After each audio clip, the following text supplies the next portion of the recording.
Craig was the cutest child, placid, easygoing. All he wanted day in, day out was to play with something that had wheels.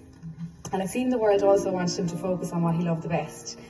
We're so lucky that my mother loved any opportunity to take a photo, or even better, a video.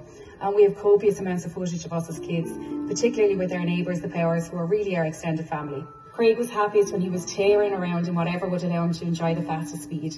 He gave years pedalling a go-kart around our house, and then eventually onto his petrol cart, where he upgraded to going up and down the driveway and eventually to up and down the road.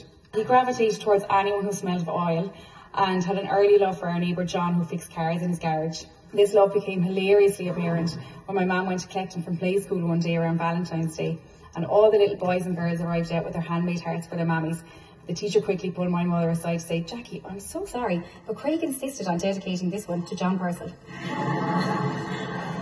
He was always a softie. He wasn't cut out for the rough and tumble that boys usually enjoy in their childhood. He was ridiculously generous, and although his talents gave him a very nice life and some really flash trimmings, he really had no mass on any of that. Our family really did share Craig with the world, but on the occasions where he did make it home to us, usually unannounced and with a pile of washing, he loved nothing more than to pan out with the dominoes and gogglebox.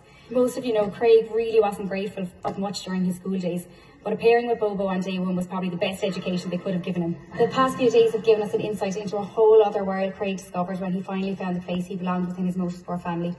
It was then he really felt at home, no matter where he physically was, surrounded by the people who embraced every part of him. Craig would do anything to avoid making people upset. He'd shy away from anything that would put him in a position to make anyone feel bad. It seems so cruel now when his friends and family are living through such hurt. He would hate to see tears shed on his behalf. He'd much rather see people reliving good times, sharing fond memories.